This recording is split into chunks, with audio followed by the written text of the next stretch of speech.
मैं इरशाद खान अपने channel math planet पे आपका स्वागत करता हूँ। आज का हमारा टॉपिक है बेसिक प्रॉपर्टी या एंगल बाइसेक्टर थ्योरम। जैसा कि हमने इससे पहले जो थ्योरम देखा था वो था बेस बीपीटी, और आज का जो थ्योरम है वो है थ्योरम ऑफ एंगल बाइसेक्टर। ये जो दो थ्योरम है, ये थ्योरम हमको एक्सरसाइज 1.2 में ज्योमेट्री के 10th में 1.2 एक्सरसाइज में यूज़फुल है। तो चलिए हम देखते हैं कि एंगल बाइसेक्टर थ्योरम है क्या। जैसा कि स्टेटमेंट गिवन है, the bisector of an angle of a triangle divides the side opposite to the angle in the ratio of remaining sides. मतलब ये है कि the bisector of an triangle, मतलब कोई एक ट्राइंगल है, उसके अंदर कोई एंगल है। जैसे कि यहाँ पर एंगल सी है, हमारे पास जो ट्राइंगल है वो ट्राइंगल का नाम है ABC। कौन सा ट्राइंगल है वो? ABC। और ये जो बाकी जो रहेगा वो रहेगा हमारा कंस्ट्रक्शन। ट्राइंगल पूरा नहीं है, ट्राइंगल सिर्फ कौन सा है? ABC। और ये जो रहेगा ये बाकी का जो है CD एंड BD, ये हमारा कंस्ट्रक्शन है। इसे मैंने पहले ही ड्रॉ करके रख दिया है।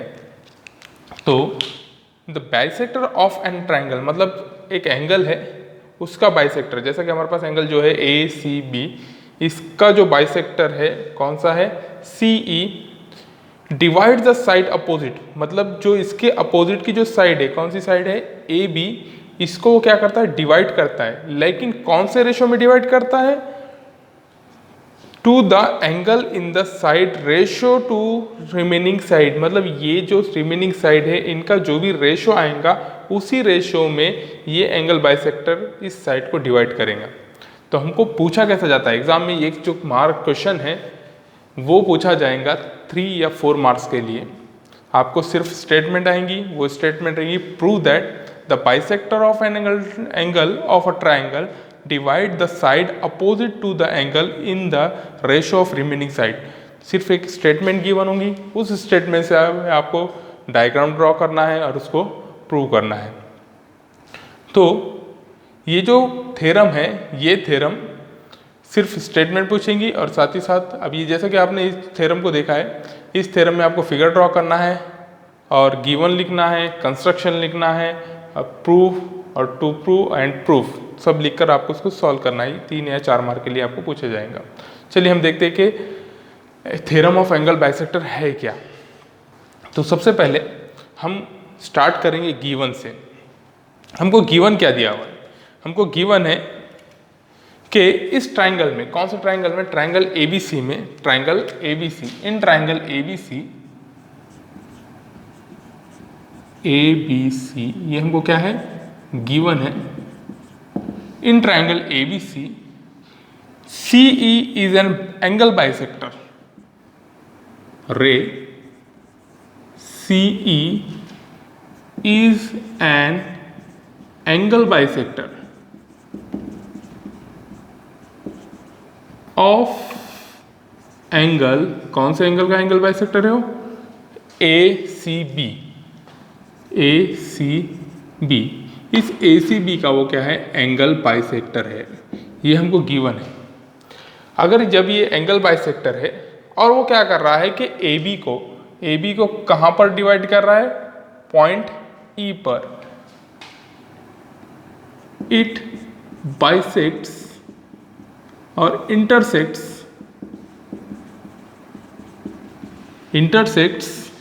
साइड AB इन पॉइंट, कौन से पॉइंट पर? पॉइंट E पर। ये हमको गिवन है, ये हमको गिवन है। उसके बाद हमको क्या करना है? प्रूफ क्या करना है? हमको प्रूफ क्या करना है? जैसे कि हम यहाँ पे टू प्रूफ लिखेंगे। टू प्रूफ,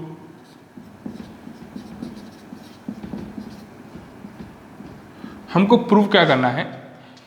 क्या बताया उसने कि ये जो एंगल बाइसेक्टर होता है ये साइड को, उसके अपोजिट एंगल के साइड को रेशो में डिवाइड करता है और वो रेशो रिमेनिंग 2 साइड के रेशो के इक्वल होगा। मतलब क्या होगा? AE डिवाइडेड बाय, हमको प्रूफ क्या करना है? AE divided by EB is equal to CA divided by CB। C A divided by C B, ये हमको प्रूव करना है, ये हमको प्रूव करना है। और उसके बाद हमको एक कंस्ट्रक्शन करना पड़ेगा। वो कंस्ट्रक्शन क्या करेंगे हम?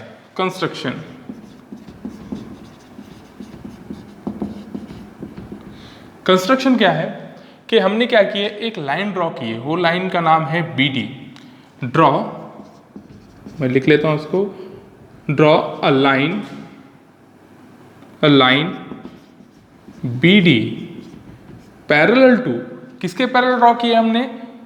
जो बाइसेक्टर है, कौन सा है? CE, line CE. इस सीई के हमने क्या किए? पैरेलल एक लाइन ड्रॉ किए।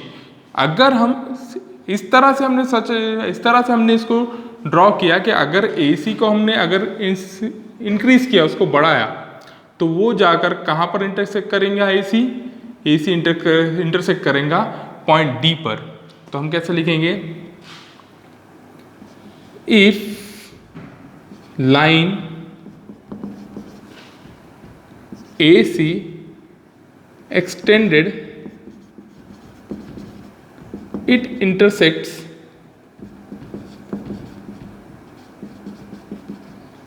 at point D।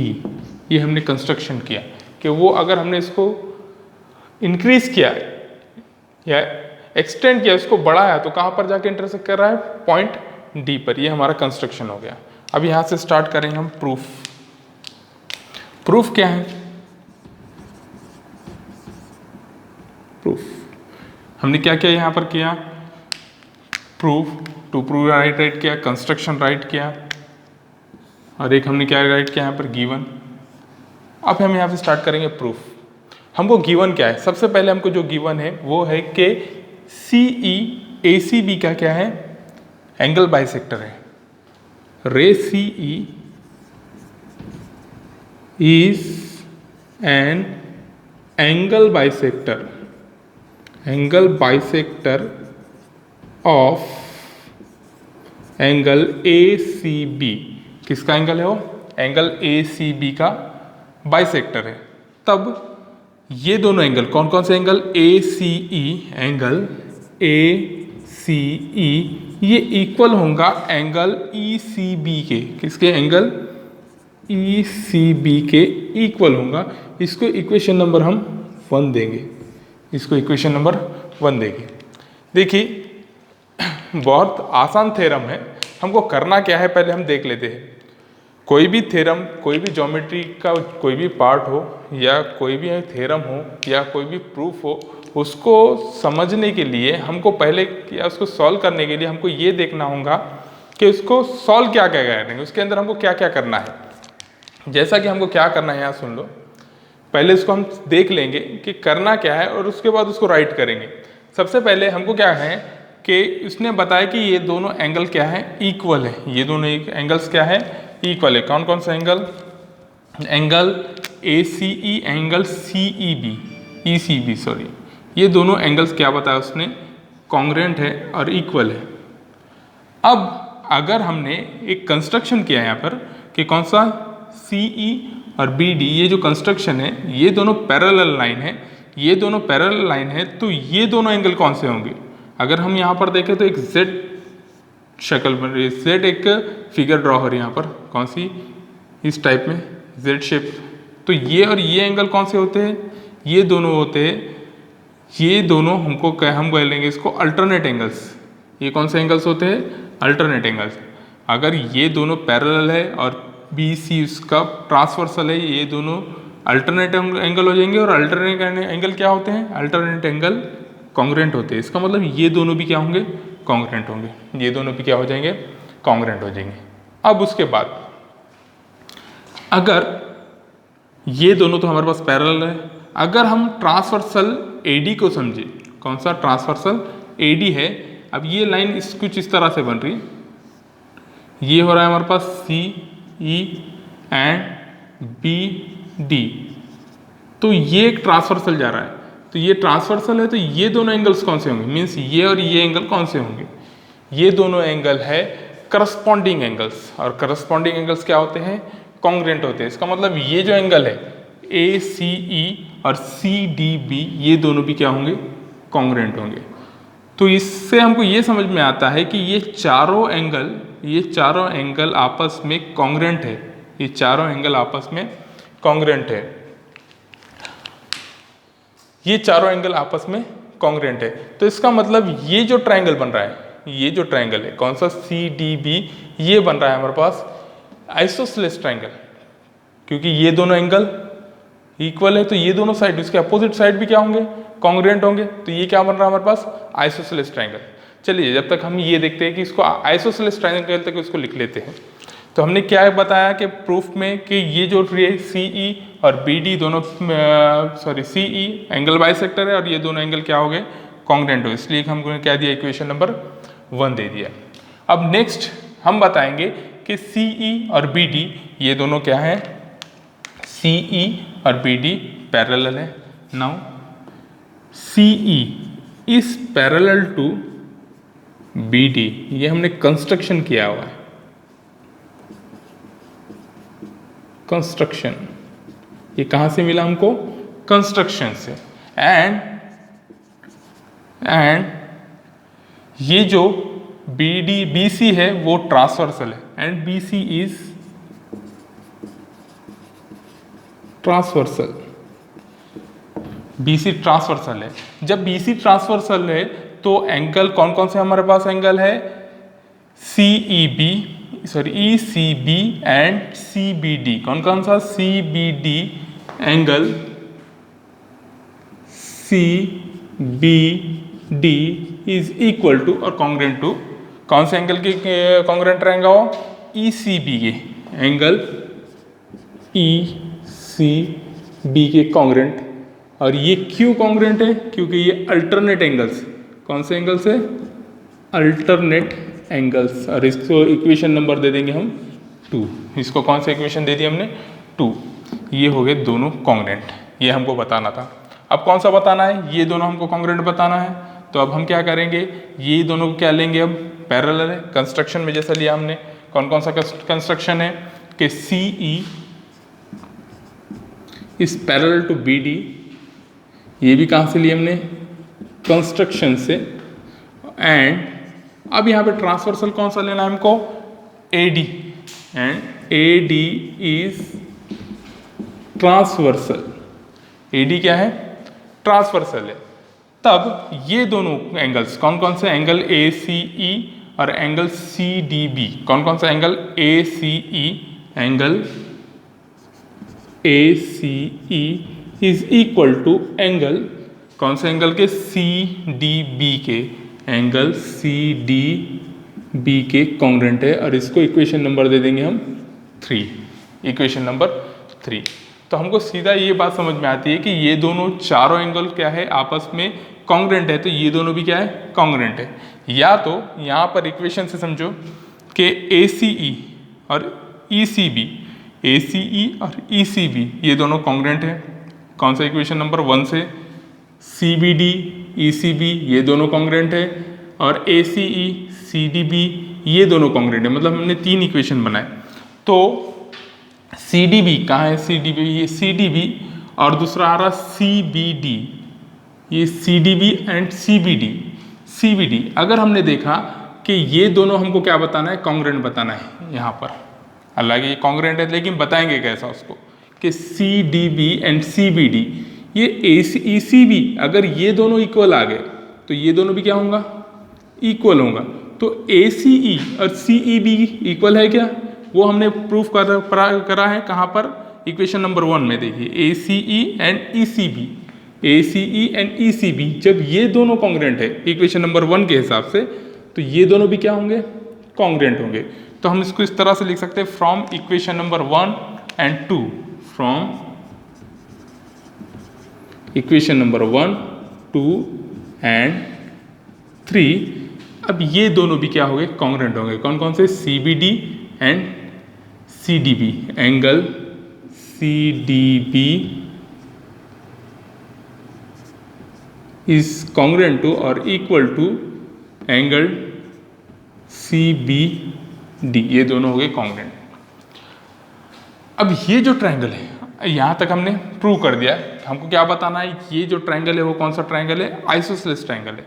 अब ये दोनों एंगल कॉन्ग्रेंट है तो उसके अपोजिट एंगल साइड्स क्या होते हैं, ये दोनों एंगल मीन्स ये दो एंगल, तो उसके अपोजिट एंगल साइड्स क्या होते हैं, कॉन्ग्रेंट होते हैं।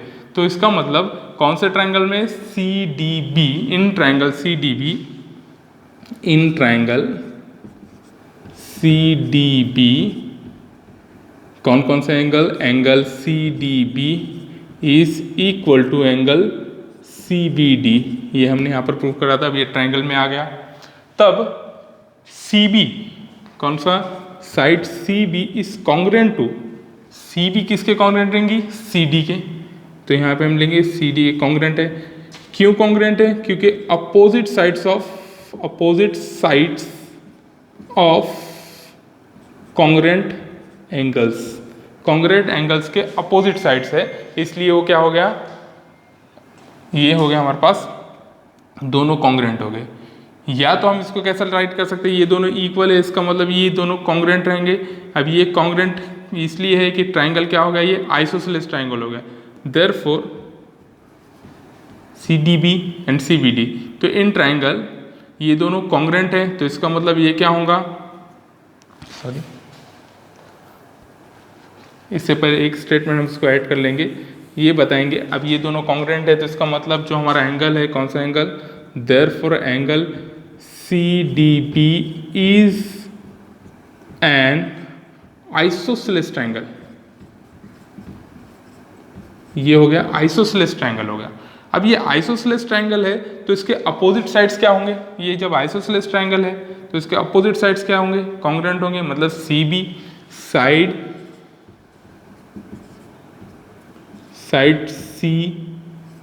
सी B is congruent to CB and CD, side CD ये कॉन्ग्रेंट है। अब ये कॉन्ग्रेंट है, इसका मतलब क्या होंगे, ये इक्वल भी होंगे। CD क्या है, इक्वल हो गया। इसको इक्वेशन नंबर हम दे देते हैं 4, इसको क्या दिया हमने, इक्वेशन नंबर 4। यहाँ तक समझ में आ गया, क्योंकि अब ये दोनों क्या हो गए, यहाँ पर कॉन्ग्रेंट हो गए।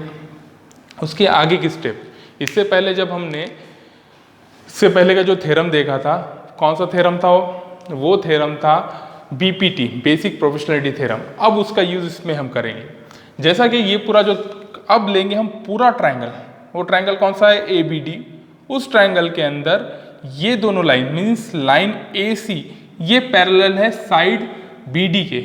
अब सिर्फ ट्रायंगल कौन सा देखना है हमको, ये पूरा ट्रायंगल कौन सा ट्रायंगल है वो, ए बी डी। ये पूरा ट्रायंगल, इस पूरे ट्रायंगल के अंदर अगर हमने देखा तो ये जो लाइन है, ये लाइन क्या कर रही है, थर्ड साइड के पैरेलल है और दो पॉइंट को क्या कर रही है, इंटरसेक्ट कर रही है। डिस्टिंक्ट पॉइंट पर क्या कर रही है, इंटरसेक्ट कर रही है। तब ये लाइन ये रिमेनिंग साइड को प्रोपोर्शन में डिवाइड करेगा, means A E divided by E B and A C divided by C D. ये हमने बीपीटी में देखा था। तो हम इसको राइट करेंगे, जैसा कि हमको पता है कि इस लाइन ई सी सी ई, कौन सी line, C E, line C E is parallel to line, sorry यहाँ पर कौन सा ट्रायंगल है हमारे पास, ट्रायंगल ए बी डी, पूरा ट्रायंगल ले रहे हैं। In triangle A B D, इस ट्रायंगल के अंदर line E C, line C E is parallel to side B D, ये इसके पैरेलल है। तो यहाँ पर हमारा बीपीटी के हिसाब से क्या हो जाएगा, बाय बीपीटी क्या होगा, A E divided by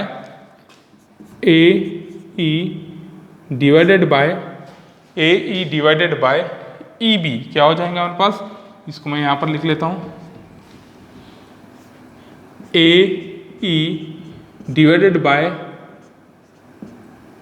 E B is equal to, ये किसके इक्वल रहेगा, A C divided by C D के, A C divided by C D के, A C divided by C D. लेकिन हमने ये कहाँ से आया, by BPT, basic proportionality theorem, BPT इसके इक्वल है।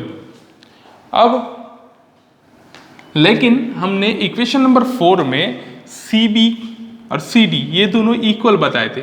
मीन्स हम सी डी के बदले क्या राइट कर सकते हैं यहाँ पर, सी बी।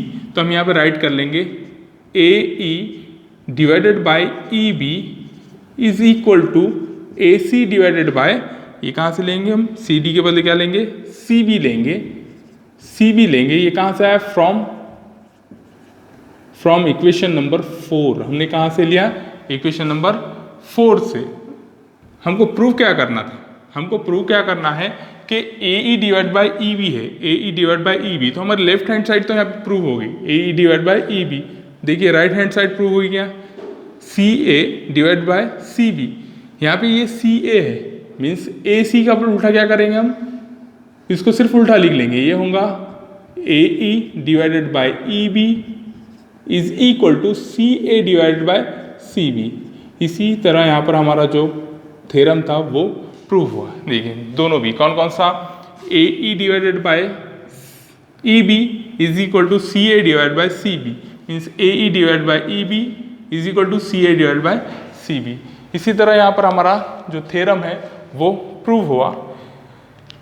सिर्फ आपको इसका बेसिक कंसेप्ट समझना चाहिए, हालांकि कोई थ्योरम मुश्किल नहीं होता। जो स्टूडेंट्स रटते हैं वो सबसे ख़राब मेथड, जिसको हम सबसे ख़राब मेथड कहेंगे।